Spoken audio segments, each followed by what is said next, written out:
All right, ActionSA says it's going to brief the media on what happened behind the scenes of last week's dramatic collapse of Johannesburg's multi-party government. Things unravelled this week with the election of Colleen Makhubele as the Speaker of the city. A day later, Mayor Mpho Phalatse was ousted.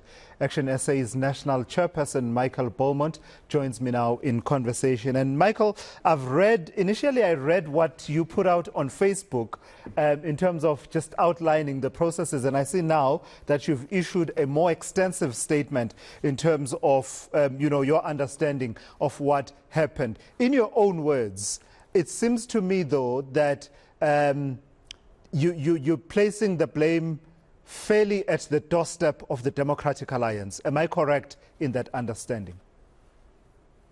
Yeah, absolutely. And before we go any further, let us start by saying to Lesizwe that, the real victims of all of this are the residents of the city of Johannesburg.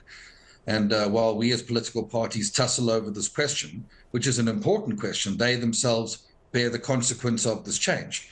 I think let us start by saying it was the Patriotic Alliance, as the only political party in the coalition, that left and took their votes to the ANC. So I don't think it would be fair to say that the DA alone bears that responsibility.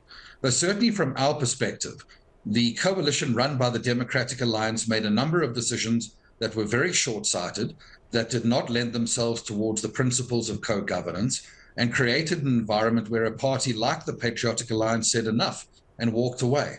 And the reason why this question is so important to Lesizwe is if we are saying we are heading towards a future of coalition, South African voters must look at how political parties act in coalition, and they need to be able to see which parties are responsible with their votes and which ones are irresponsible.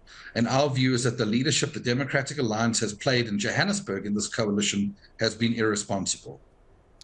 And specifically, Michael, if I read your statement, a lot turned on the willingness to compromise on the question of sharing responsibilities, in that, if you have the executive arm of the City of Joburg as well as the legislative arm, you as ActionSA felt that the deal and agreement that you had as coalition partners favored the DA more than other parties?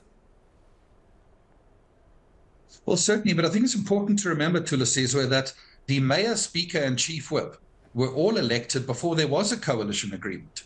The DA had collapsed talks 2 days before the council meeting in question, and it took us and a number of other coalition partners and the EFF to force the DA into government against their will. That is why when the coalition agreement was negotiated later, it was done where there was a Mayor, Speaker and Chief Whip all elected from one party. And while that was reversed in Tshwane to deal with, as you're saying, the problem with power sharing, it couldn't be reversed in Johannesburg because the numbers were so precarious in the city of Johannesburg. And the issue of a secret ballot is obviously a daunting challenge with people being financially induced. So for that reason, it had to remain as it was. But when the vacancy arose from the departure of Vasco da Gama, however regrettably that took place, coalition partners, including ActionSA, said, guys, now is the time to right that imbalance. Let's bring in the IFP. They're underrepresented in our organization. They're constantly being approached by the ANC. Let's make them part of the leadership of this government so that they feel they want to defend this government too. In response to that, your suggestion that you had wanted to correct what you thought was an imbalance by saying that the position of Speaker should preferably be occupied by a representative from the IFP, one of the coalition partners. In response to that, the DA says in its statement from John Steenhuisen last week, quote, "This went against the signed and agreed coalition compact, and the DA drew the line, saying, a deal is a deal." What do you say to that? A deal is a deal. Well, I think it's just laughable to Lesizwe, because it seems like the position of the DA is a deal as long as it suits them. So previously, the coalition agreement was amended to accommodate the Patriotic Alliance in February this year. And ActionSA and other political parties had to give up positions so that the PA could be accommodated. And we did it gladly, because that's the requirement of coalition government. But how can you say in one breath it's okay to amend the coalition arrangement then, but to do so now is somehow reneging on a contract? It's just a bizarre argument, because actually what it really is the DA saying, we don't want to give up our position. And in many cases, this story is one of the DA choosing position over stable governance. I also want to just say, from our reading from our coalition agreement I have here in front of me, it also says the parties agree that the selection of positions mentioned above, including the Speaker, should be beneficial to the coalition with a view of an effective and cooperative coalition. That is the basis upon which political parties sought to renegotiate this coalition agreement. So when you hear the DA now, Michael, saying that they will be challenging the meeting that ousted Mpho Phalatse, I've just been trying to understand it in my mind. Is it that the process was irregular in terms of the convening by Colleen Makhubele as Speaker of that meeting that passed a motion of no confidence in Mpho Phalatse, or is the gripe more about how things unraveled within the coalition itself? What's your understanding, and does the DA have a leg to stand on if they are going to be challenging this, at least in the courts? Sure. Well, the DA has not consulted us on the legal approach they intend to make, and that is their right. I understand, though, it is about the procedures that led to the council meeting, which were indeed highly questionable.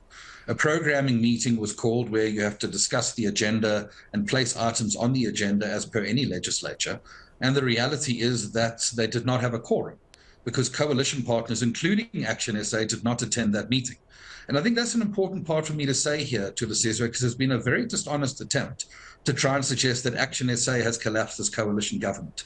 And that even though we and other parties, including the IFP, sought this change in the power sharing arrangement, when it did not come to be, we still all voted with the coalition, other than the Patriotic Alliance. And I think that's why it's very disingenuous to suggest in any way that ActionSA has been anything other than a good coalition partner.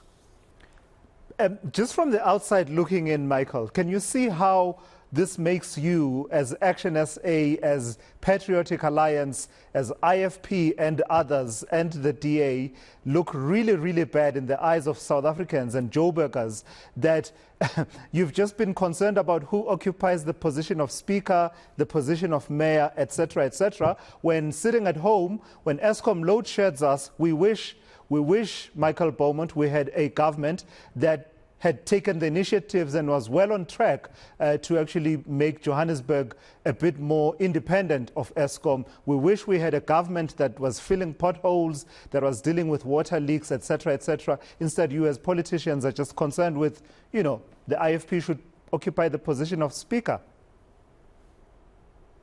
Well, Thulusizwe, I think, and let me say from the outset, that I've acknowledged that the people of Johannesburg are the ones who suffer from this. And I've said that from the outset.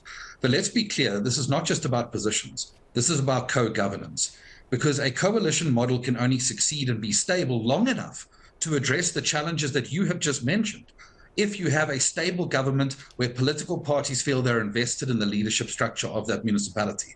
And as a matter of fact, this municipality was starting to turn things around in many, many ways, with the fight against corruption, the attending of the road condition in Johannesburg, and even in terms of plans to increase its independence from Eskom's supply grid.